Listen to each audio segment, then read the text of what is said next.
Hi, Ben here, amateur call sign M7FRS, and in this video I'm going to be using the TinySA spectrum analyzer to measure the harmonics given off by the Quansheng UV-K5 version 8.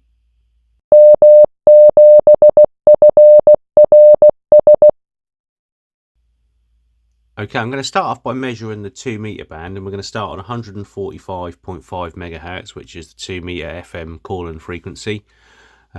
Currently the range is set of the TinySA from 0 to 350 megahertz, so we're just going to drop that down. I've got a preset set here, so we're going to start off at 144 to 147 megahertz, and hopefully we'll be able to see where the peak is. There you go, so you can see minus 4 decibels through the attenuator at 145.5 megahertz. So we can't see any real harmonics there at the moment, so let's just drop carrier there, and then we're going to widen the range up. Let's go back to the start. So we've got 0 megahertz right up to 350, so we'll do the same again.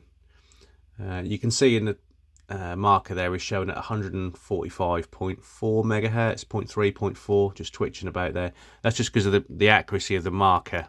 You could see it was bang on frequency just by the previous test, but because we've got such a wide scope at the moment, the marker's not all accurate. Just see to the right of the screen there, there's another little harmonic just to the right there, and if we scroll the marker across, again, it won't be 100% accurate, but somewhere about here, there we go, at 290.6 megahertz, we've got a very small harmonic there at minus 55 decibels roughly, which is well under 40 decibels under the main carrier there, so that's absolutely fine. That's not going to cause any problems whatsoever. And if we do a quick calculation, so if we do 290.6 divided by 2, that gives us 145.3 megahertz, and we'd expect the carrier to usually be double the initial frequency. So times 145.3 by 2 gives us that 290.6. So the harmonic is pretty much exactly where we would expect it to be. So that's not too bad. That's pretty good on 2 meters. So as I've said in previous videos, then these little Quansheng handhelds have got a receive range of 50 to 600 megahertz out of the box. And obviously with the modern firmware that can be vastly increased, but an actual usable transmit range with filtration is still only 136 to 174 megahertz on VHF and 400 to 470 on UHF. Like I say, you can get them to transmit out of band, but there is no filtration, so we're going to see those harmful harmonics and causing problems across other parts of the radio spectrum. So we've tried 2 meters. Let's try 4 meters next, so which is 70 megs, which is the 4 meter band here in the UK.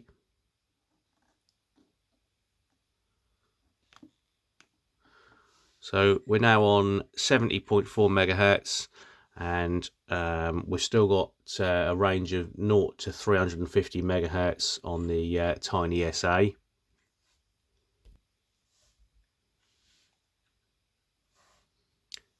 And now when I push the PTT on 70.4 megahertz, let's move the marker across. You can see the first point we've got.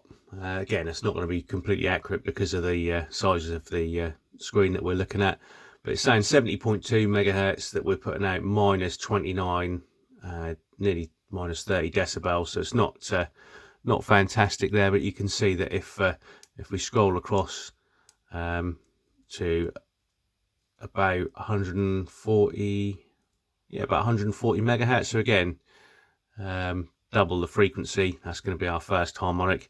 If you look at that, it's pretty much a normal output for what you'd expect if you were trying to transmit on 140.4 megahertz with this. It's only minus 5.6 decibels. So the majority of the power of that radio is currently going out on 140.4.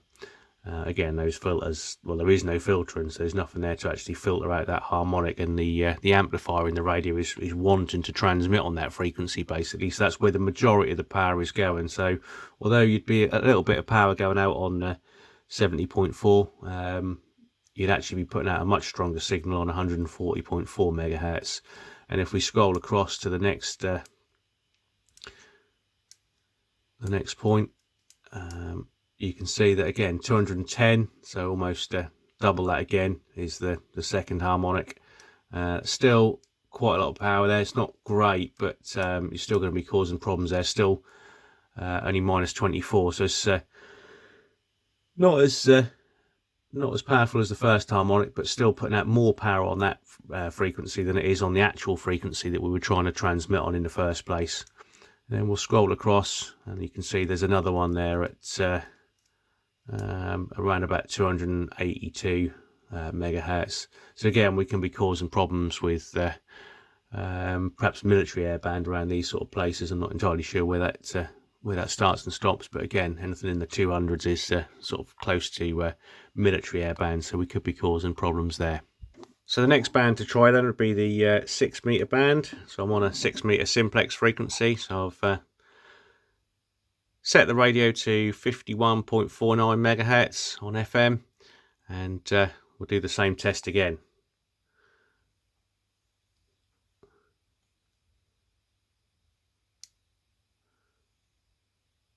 There you go. So you can see the where we're actually trying to transmit. Again, we've only got minus 30 decibels, but you can see if we double that, we scroll across to the next point on the marker, round about 102 megahertz. So again, right in the FM broadcast band there is where this signal will be going out. So technically, you suppose you could sit in your car transmitting on the 6 meter band and actually come out of your car stereo on the broadcast band there at minus 6.9 decibels. So it's quite a high output on there. Again, as this radio is the filters aren't great, and the amplifier obviously is wanting to transmit in VHF band. Again, we can go across and you'll see that around about 153 or 155 megahertz, minus 12 decibels. Again, we shouldn't be transmitting in that area. That's well out of band. And then again, we're getting close to military airband as we keep going up with more harmonics. So the next test we're going to do then is on the 27 megahertz or CB bands, and I've set the Quansheng to UK CB channel 40, which is just under 28 megahertz. It's right at the end of the band. It's 27.99125 roughly. Again, it's not going to be that accurate on the TinySA because of how wide I've got that scope set, like I said before. But we'll hit the PTT. You can see I've already set the marker to 27.8 megahertz, which is close enough. And you can see we've got minus 35 decibels roughly, or minus 35 decibels. So you can see there's loads of power coming out all over the place as well. So let's move the marker up. We've got a harmonic at around 55 megahertz.